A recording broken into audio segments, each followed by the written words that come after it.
서로 얼굴도 이름도 모르고 아는 건 아무것도 없는 상대를 찾아낸다. 그리고 발견된 자에게 기다리고 있는 건 죽음.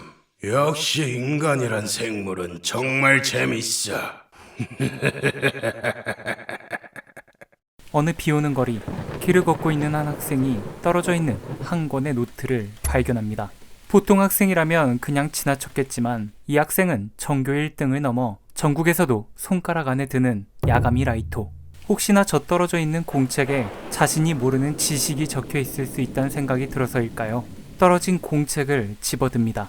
그리곤 이리저리 살펴보는데 노트 겉표지엔 데스노트라 적혀 있죠. 라이토는 비웃으며 공책을 펼치고 이 노트에 이름이 적히면 1분 안에 죽게 된다. 대상의 얼굴을 안 상태에서 이름이 적혀야 효과가 발휘된다. 사인을 적지 않으면 심장마비로 죽게 된다. 생각보다 디테일하게 사람을 죽이는 방법이 적혀 있습니다. 이 정도 노력이면 장난치고 정성은 있네. 그렇게 정성스러운 장난이라 여기고 노트를 버리려 하는데 TV에서 생중계되는 범죄 뉴스. 총기를 소지한 오토하라다 쿠로가 8명의 인질을 붙잡고 있다 합니다. 라이토는 고민을 하다 손에 쥔 노트를 펼치고 반신반의한 마음으로 노트에 한자 한자 이름을 적기 시작하죠. 이름을 다 적고 어느 때보다 긴 1분을 기다리는데 아무 일도 벌어지지 않죠. 내가 무슨 생각을 한 거라. 이런 노트가 진짜일 리가 없지. 이때 긴급 속보입니다. 용의자 오토하라다 쿠로가 심장마비로 사망했다고 합니다. 오토하라다 쿠도가 심장마비로 사망했다는 소식이 들려옵니다. 라이토는 놀라며 패닉에 빠지죠. 내 손으로 사람을 죽였다. 여기는 경찰서. 오토하라다 쿠로의 사망 소식으로 형사들이 술렁대고 있습니다. 이때 형사국장이 들어와 오토하라다 쿠로의 죄질 높은 범죄자 여럿이 마찬가지로 심장마비로 사망했다는 소식을 들려주죠. 며칠 후 공부를 끝마친 라이토는 자연스럽게 노트를 펼쳐 TV 속 나오는 악질 범죄자들의 이름을 적기 시작합니다. 처음 패닉에 빠졌을 때와는 너무나도 다른 모습. 그런데 갑자기 전등이 꺼지고 라이토 눈앞에 괴상하게 생긴 녀석이 나타나죠. 자신을 사신이라 소개하는 류크. 누가 봐도 놀라 기절할 상황에 라이토는 오히려 침착하게 질문을 던집니다. 누가 범생이 아니랄까봐 범죄자들의 이름으로 깜지를 써놨죠. 그런데 사실 류크는 반복되는 사신 생활에 지쳐 심심함을 달래기 위해 일부러 인간 세계에 데스노트를 떨어뜨린 거였습니다. 하지만 노트를 주운 놈이 이런 미친놈일 거라곤 생각하지 못했죠. 보통은 사람을 죽였다는 죄책감에 정신적으로 무너지거나 개인적인 이득을 위해 사용하는데 야가미 라이토는 달랐습니다. 정의로운 세상을 만들기 위해 죄인을 죽인다. 이 모습을 본 다른 사람들은 무서워서 범죄를 저지르지 못하게 될 것이고 자신은 그러한 세상의 신이 될 것이다. 라이토는 이 신념 하나로 죄책감을 이겨냈고 그의 반짝이는 눈빛을 보며 류크는 말하죠. 데스노트를 떨어뜨린 건 온전히 본인의 책임이며 라이토가 하는 일엔 관여하지 않고 지켜만 보겠다고. 추가적으로 자신의 노트를 만진 사람에게만 자신이 보이게 되며 노트를 다른 사람에게 양도하거나 소유권을 포기하면 기억만 제거해주고 사라져준다 하죠. 단 노트의 소유자인 채로 죽게 되면 그 사람은 천국이나 지옥에 갈 수 없고 또한 자신이 옆에서 지켜보다 내 놈이 죽을 것 같을 때 자신이 직접 데스노트에 이름을 적게 된다 하죠. 이게 사신의 카리스마다를 제대로 보여준 류크. 그런데 이 사신 사과 중독자입니다. 사과를 위해 가끔씩 라이토의 개가 되어 열심히 일하죠. 사과 완전 좋아! 이 사과 세규! 이때 TV에서 인터폴 회의 관련 생중계가 나옵니다. 자신을 전세계 경찰의 대표라 소개하는 린드엘 테일러, 통칭 L. 그는 전세계의 경찰이 키라라는 인물을 체포하기로 결정했고 그에 따른 모든 권한을 자신이 위임받았다 말하죠. 이어 키라는 지금 일본에 있고 그가 하고 있는 짓은 정의가 아닌 악, 그리고 연쇄살인이라 못을 박습니다. 이 말에 발끈한 라이토는 처음으로 범죄자가 아닌 사람을 신을 거역했다는 이유 하나만으로 모두가 보는 생중계 방송에서 죽여버리죠. 하지만 엘이라 소개했던 인물의 목소리는 계속해서 흘러나옵니다.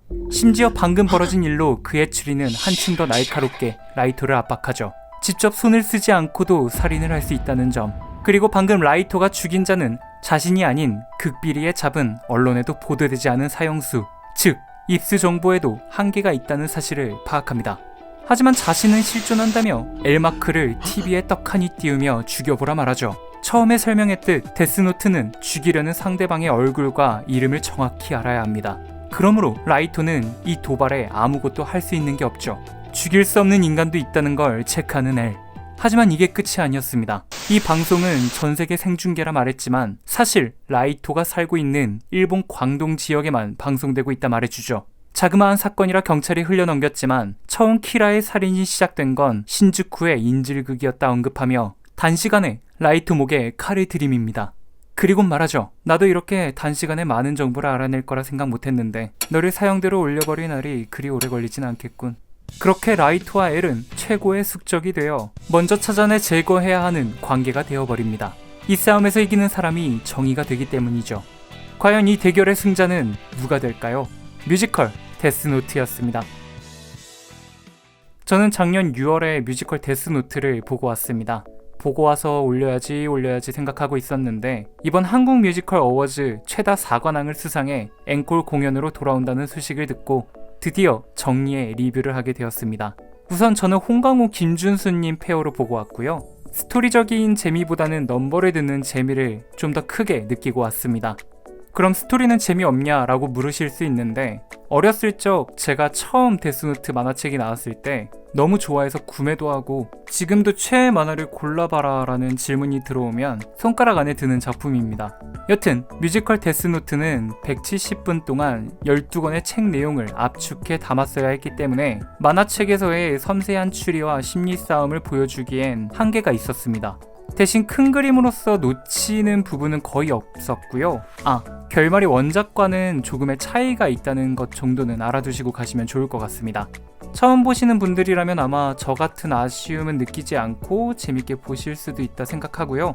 데스노트의 내용을 다 아셔서 스토리적 아쉬움을 느낄 수 있는 분들도 배우님들의 싱크 높은 분장과 연기, 그리고 화려한 무대 연출, 무엇보다 사기적인 넘버의 연속이기 때문에 보러 가도 후회는 하지 않으실 거라 확신합니다. 뮤지컬 넘버 영상 중 가장 많은 조회수를 기록해 뉴스에도 나왔던 홍강호님의 데스노트를 현장에서 들을 수 있다는 점, 오직 나만 할 수 있는 일이야. 거기에 김준수님의 엘과 함께 보게 된다면 그 시너지는 정말 어마어마하게 느껴지실 겁니다.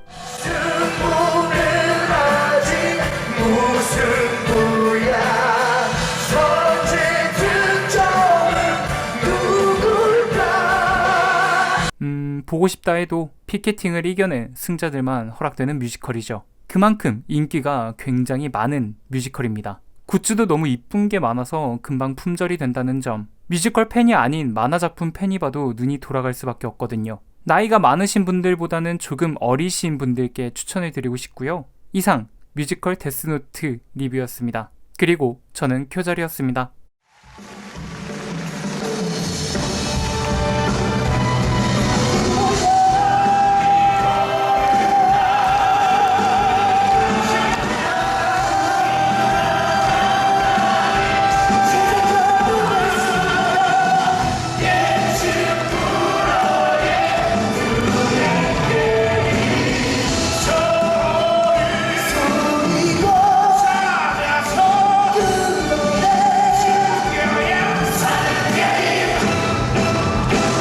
영상이 재밌었다면 구독과 좋아요 눌러주시면 감사하겠습니다.